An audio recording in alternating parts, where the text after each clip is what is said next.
Hey, what's going on, friend? Juan Pablo here from 100% Finance. So today, I'm actually interviewing one of my good friends, right? I actually met him as a reference for some other company that he uses, and we just ended up hitting it off. He's like, oh, you do real estate? Oh, I do real estate. Hey, let's connect. So I live here in Midtown, so I'm right here at the park. So my business friend, Terrence, which you're about to hear in a few moments, his interview, right? We just went to get some coffee and said, hey, it's a beautiful day out. It's a little cool, a little chilly for Atlanta in September, but hey, let's just take a walk in the park. All right, so in a short moment, you're actually going to hear me interview Terrence in the park as we discuss about quitting your day job, right, and pursuing your passion of whatever your passion is or your purpose. And it's hard, it's difficult to pursue your passion and your purpose in life when you're constrained to the 9-to-5 world. All right, so without further ado, let's dive deep into this video. And by the way, one last thing before we jump into the video. So it did cut off, so my apologies, right? So in the middle of his interview, well, towards the end of his interview, I should say, it cut off. So what I'm gonna do is show the clip, and then I'm gonna catch up with the conclusion. All right, peace.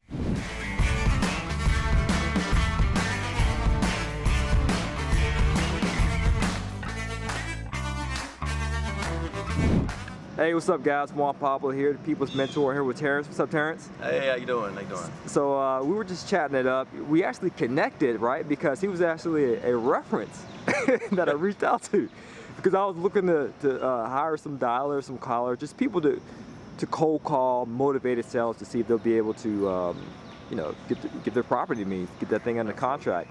And so they actually used him as a reference, and Terrence, you actually reached out to me, right? Actually, I did. What was your motivation behind that?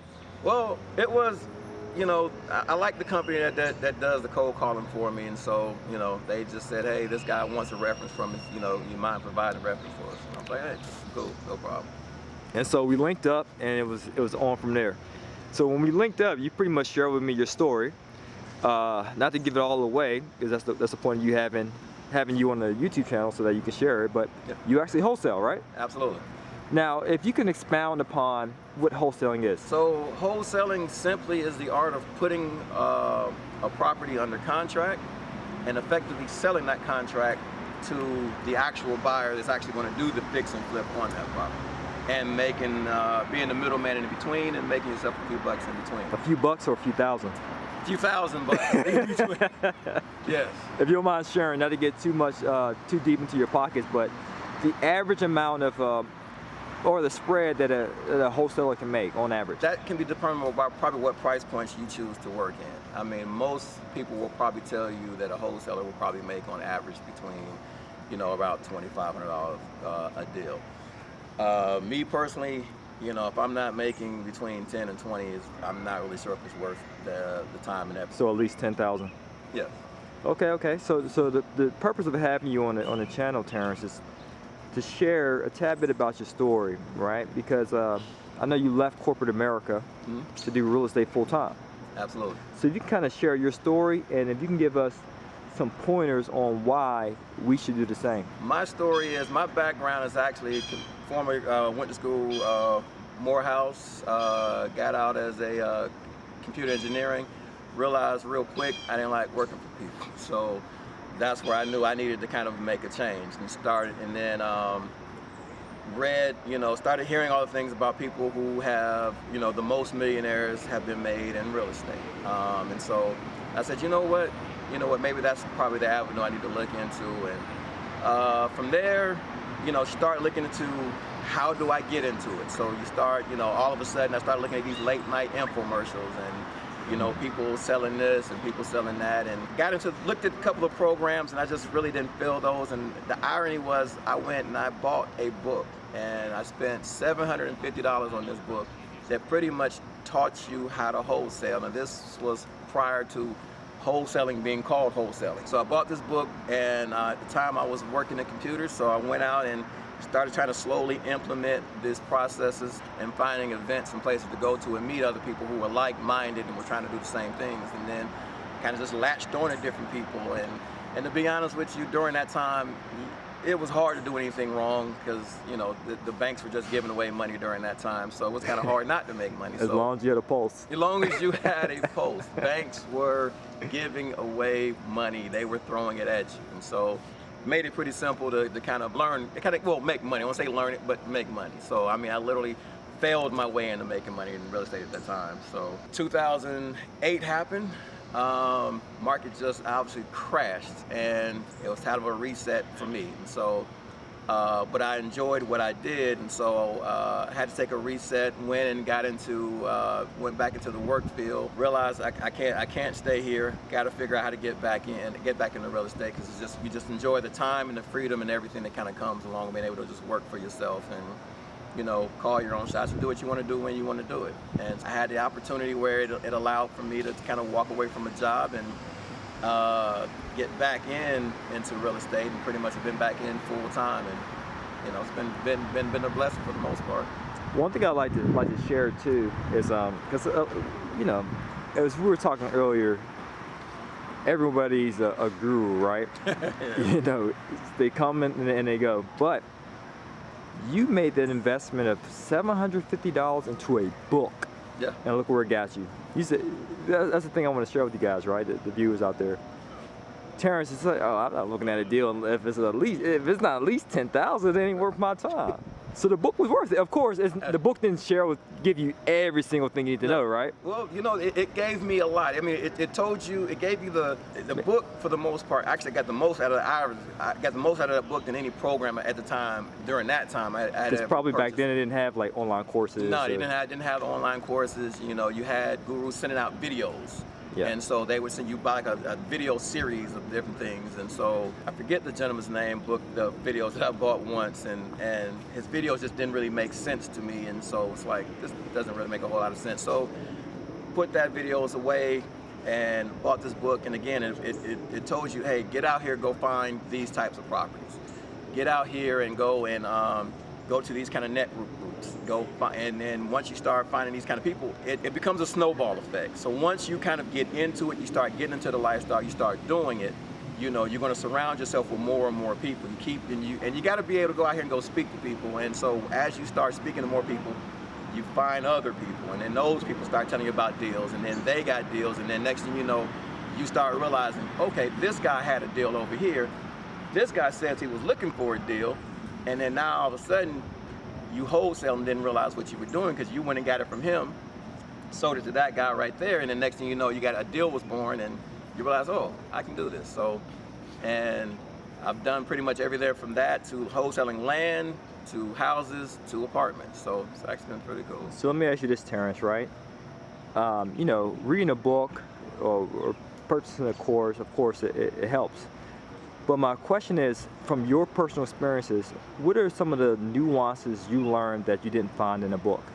That you actually found this out by actually doing it? What are some of those nuances you can share? Nuances that you find out from actually doing is that you need to have control. You need to have full out control. And one of those things is, one of the most crucial things sometimes is being able to keep the seller and the buyer separate. That's probably one of the things that you probably won't find in the book. And so when the book is telling you to find this and find that, it's not telling you that you got to sometimes keep those things separate. And the main reason is the buyers, what you got to understand, are very grimy.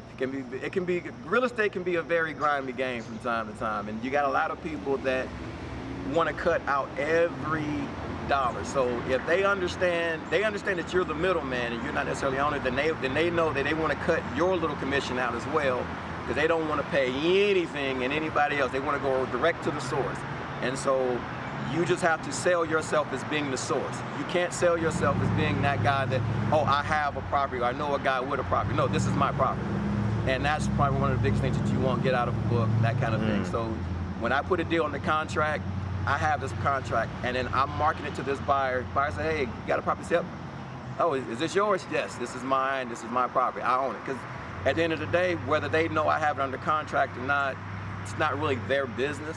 And at the end of the day, I'm gonna double close it anyway, so technically you closed it with me, I bought it from them, you bought it from me, so I own it. I like that, that's your mindset. It's more so control and assertiveness, because you're like, hey, that doesn't matter. The point is this, I have it under contract, and that's all you need to know. That's it. That's it. And so I'm controlling this deal. Right. You know, and that's what John D. Rockefeller said. He said control is better than ownership. Absolutely. So you don't necessarily have to own it. Exactly. But you control it through getting that thing under concept. Absolutely. And so, I like that. you know, and people, they want to dig and dig and dig. When buyers, they want to dig into your pockets and see, well, are you the owner? Are you the, well, I went and I looked, and for the most part, I'm gonna tell everybody, yes, Right, I'm and the they're owner. just, and to be fair, they're just doing their own due diligence. They're doing their own due diligence, and then they'll go and they'll look, and they might look at the tax And record. it's public. It's public record. And they say, oh, well, look at the public tax record, and it didn't say that you were the owner. Yes, I said, I will be on the day me and you close. So, yes, so what do you want to do? You want to move forward or not? It's just a matter of fact of just keeping the pressure on them. Hey, look, we're going to get this deal done. All you need to know is, does this deal work for you? If the numbers work, let's go and close. All right, another question for you, Terrence. Let's say you're speaking to that real estate investor, wholesaler, who's doing this part-time but still has the full-time job. But similar to you, how you said, you know what, you know, after the crash, I went back into the workforce, but a part of me missed that time freedom. Yeah. What advice would you have to that person? Full-time employee, but part-time real estate business owner, and they want to make that leap into being a full-time real estate investor. It's mindset. It really becomes mindset, and it has to be, you know, that you almost can't look at this as being a part-time thing. This is full-time, you know, and so you just need to make that play of getting that dedication that, you know, you might have a job today, but you need to make that mindset change that, you know, I'm going to be full-time tomorrow. So with that being said, biggest thing I can tell you to really do is even while you're at work, thinking real estate, doing real estate. When you get off work, it's real estate. I mean, so I'll be honest with you, like I tell most people, sometimes things got to suffer. That might be sleep. That might be hanging out. That might be some friendships. You know, so things have got to change until you get to where you want. And so you have to make that mindset that if I got to analyze these deals, you had some deals come in, you can't. The deals don't wait on you, so you need to go and analyze these deals while you're at work, as soon as you get off work, and late at night. I mean, hell, plenty of nights I've been up to 2 o'clock in the morning, going through, you know, learning and researching and things like that, and then next day get up at 5, 6 a.m. the next day, starting all over again. And sometimes you just got to, sometimes it might be sleep. Sleeps don't have to suffer sometimes, you know. So, but if it's what you truly want to do, then that's going to be the quickest way to get away from that job. And trust me, once you get that first deal closed and you realize, hell, I've made more in closing this one deal than I probably make in a month on my job, then trust me, you'll find the motivation to get away, to do what you need to do to get away from that job. Yeah, I like that. It's like another level of success requires another level of sacrifice. Absolutely, absolutely. And you just got to do it. All right, there you have it, guys. That's Terrence's take on actually just pursuing your passion, right? You got to go for it. You got to dive deep into real estate, you know, and don't look back. And it could be hard for some, especially you, right? You know, you might be familiar with being an employee, and being an employee comes with a totally different mindset, meaning most people seek security. They seek the safe and secure route, right? They want to make sure they have a guaranteed check every 2 weeks. They have benefits just in case they need to go to the doctor to get a checkup, which is understandable. I get it. There's nothing wrong with that. But when you're an entrepreneur, when you're a real estate investor, you have to focus more so on the freedom aspect, meaning how can I still get more money? How can I still automate my business? How can I still take a risk that's calculated so that I can win and reap the rewards? It's just extremely important, guys. So hopefully you found value in this interview with Terrence, and I highly recommend for you to quit your day job. If you're interested in learning more about that, just check the link in the description below, so that way we can give you some more information about quitting your day job through real estate investing. And guess what, guys? You can do it. There's no magic pill to investing. You don't need a PhD. You don't need to have $100,000 in the bank or 800 credit score. But one thing you do need is a burn desire, the 2 B's. Burn desire and a blueprint to follow. All right. So as always, guys, to your success, continue to earn passively, live passionately. Peace.